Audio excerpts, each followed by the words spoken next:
last week at Matt Clark's church, I talked about the 100 level courses. If you've ever been to college, you know you have 100 level courses.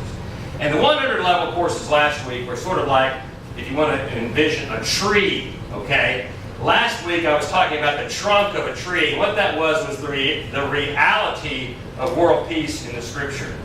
And every course in this University of World Peace, we're going to have to repeat some of that. But that's what I talked about last week. This week, I'm going to talk about the root and the fruit of world peace. All right? And there are many metaphors in this. I apologize. For one thing, Isaiah is full of all sorts of metaphors. And I got up this morning and had a wonderful time rehashing the Scriptures and meditating and praying. And there were sheep nearby and at the post, right? And I was living Isaiah chapter 11 as I was preparing for the sermon. But I've already read one of my passages on the reality of world peace, but I want to read the second one. My favorite is Isaiah 11. Let's go to Isaiah 11. And today we're talking about the root and the fruit of world peace, and these are the 200 level courses. So let's look at Isaiah 11. And this has to be one of the most powerful and uplifting passages in all of Scripture. There shall come forth a shoot from the stump of Jesse, and the branch shall go out of his roots, and the Spirit of the Lord shall rest upon him, the Spirit of wisdom and understanding, the Spirit of counsel and might, the Spirit of knowledge and the fear of the Lord. And his delight shall be in the fear of the Lord. He shall not judge by what his eyes see or decide by what his ears hear, but with righteousness he shall judge the poor and decide with equity for the meek of the earth. He shall smite the earth with the rod of his mouth, and the breath of his lips he shall slay the wicked. Righteousness shall be the girdle of his waist, and faithfulness the girdle of his loins. The wolf shall dwell with the lamb, and the leopard shall lie down with the kid, and the calf and the lion and the fatling together, and a little child shall lead them. The cow and the bear shall feed, and the young shall lie down together. The lion shall eat straw like the ox. The suckling child shall play over the hole of the ass, and the weaned child shall put his hand in the adder's den. They shall not hurt or destroy in all my holy mountain, for the earth shall be full of the knowledge of the Lord, as the waters cover the sea. In that day the root of Jesse shall stand as an ensign to the peoples. Him shall the nations seek, and his dwelling shall be glorious. Now, that's amazing, isn't it? I do just want to point out one thing real clear here, and that is, for years I was confused by this because it's talking about the first coming of Christ, and next thing you know, in verse 4, he's striking the earth with the rod of his mouth. So I thought, well, that's got to be after Christ comes back. I could not figure out. And then in one verse, you have Christ coming the first time and then the second time. But after years of reading this, I began to realize that God was talking symbolically here of what God does through the church and the preaching of the Word. And then I began to realize that if you go, we don't have time to look at it, but if you go to Daniel chapter 7, here we have a wolf, a leopard, and a lion, and a bear. Guess how many of those animals? And in Russia, we have a little interaction. I know in America, people pass out if you ask them a question during the sermon, and you actually expect an answer. So breathe deep, try not to hyperventilate, pass out. But guess how many of those four animals are mentioned in Daniel 7? Anybody? All four. Close. Very good. 3 of the 4. 3 of the 4. So one of the things I think that God obviously means in Isaiah chapter 11 is that those are empires, okay? It was the Assyrian Empire, the Medo-Persian Empire, the Greeks, and the Romans. And all of the 3 of those animals represent the 3 of those first empires. So what he's talking about, if you look at this passage, is that the wolf empire will dwell with the lamb, the leopard empire will lie down with the kid, the lion empire will, and the fatling together, they'll lie down. Okay, so you have these horrible empires.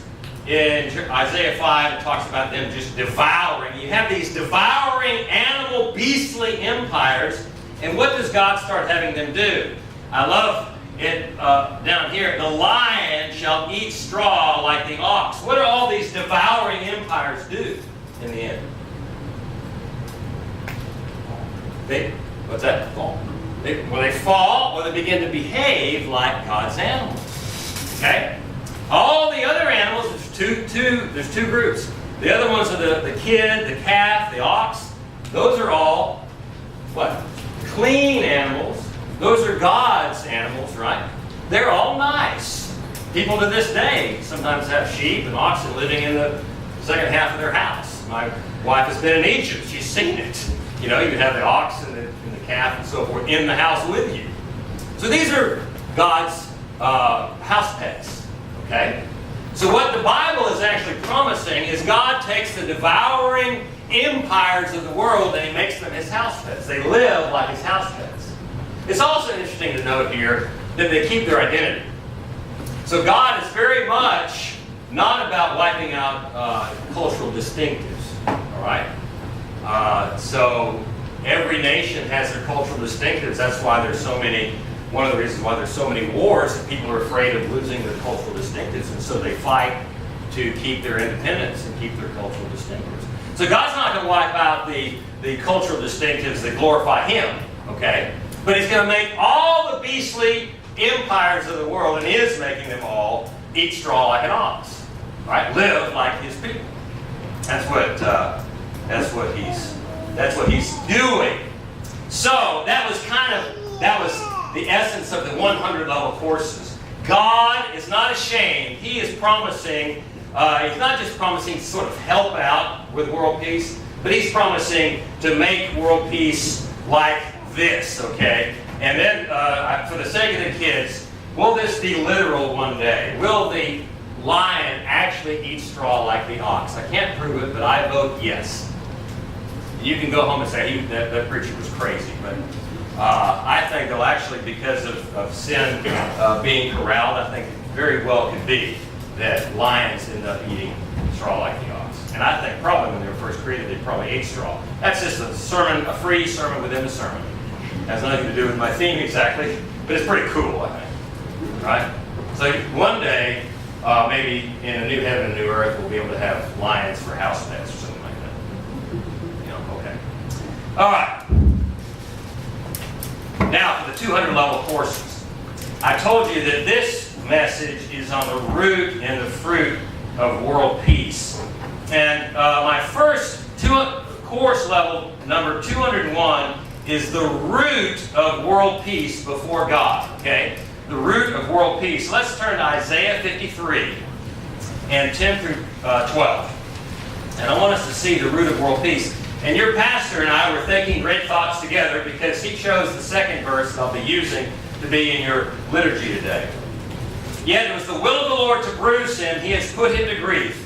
When he makes himself an offering for sin, he shall see his offspring, he shall prolong his days. The will of the Lord shall prosper in his hand.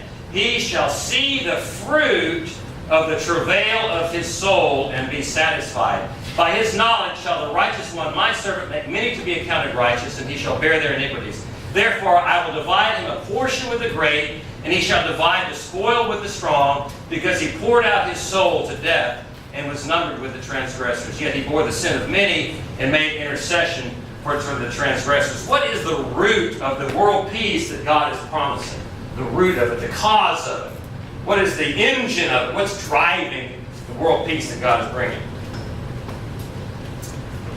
It's the suffering of Christ. Okay? It's the suffering of Christ. He shall see the fruit of the travail of his soul. Okay? He shall see it. So, in Revelation 5, verse 9, we read today, and he has redeemed his own people from among the nations. If you can look at it, let's go ahead and flip to Revelation 5:9 so that we can quote it better. Revelation 5, verse 9. Worthy art thou to take a scroll, to open its seals, for thou wast slain, and by thy blood did ransom men, or redeem men for God, from every tribe and tongue and people and nation. And what Reformed theologians call that language there is called effectual atonement, okay? That means he actually took concrete people's sin upon himself on the cross. All right? It's not potential. For years I was around folks that talked about it being potential atonement. And that's true too, that Christ's blood is potentially enough to cover everyone's sin. But it's real atonement, meaning God has already been a transaction take place. He has already purchased those people from every nation for himself. They already belong to him. Okay? And in fact, elsewhere in Revelation it says, who was slain before the foundations of the earth. So in God's economy, that purchase actually had happened in his forethought, his plan before the foundations of the earth, before creation. God had already, through his Son, had already purchased men from every nation of the world. So what is driving world peace? That Christ will bring his reign and his peace to all nations, and the lion eating straw like the ox. What's driving that is the fact that he has already purchased the nations, or people from all nations. Okay? It's already happened. They already belong to him. That's the root of it. So 201 is the root before God. The root of world peace is the effectual atonement.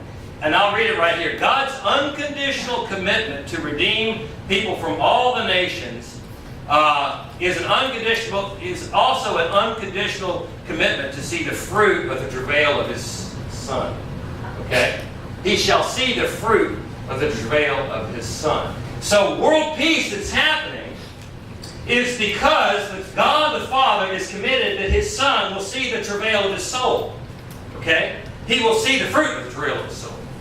He was unconditionally committed to that, to having his Son die for the sins of the world. And now he's unconditionally committed to having his Son receive the fruit of the travail of his soul. And that sounds great, doesn't it? Yeah, but it'll get interesting. It'll have a little teeth to it here in a minute.